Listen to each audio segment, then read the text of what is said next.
It's so hot. It's time to pick my Desert King. I have them all wrapped in these protected bags. It's hard to know when they're ripe unless you touch them. So this is ripe. Feels so nice. It's really nice size. It's a breva.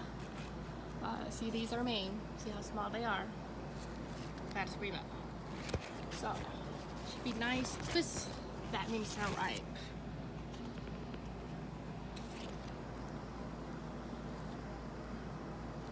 So nice. So let me take a bite. There you can see.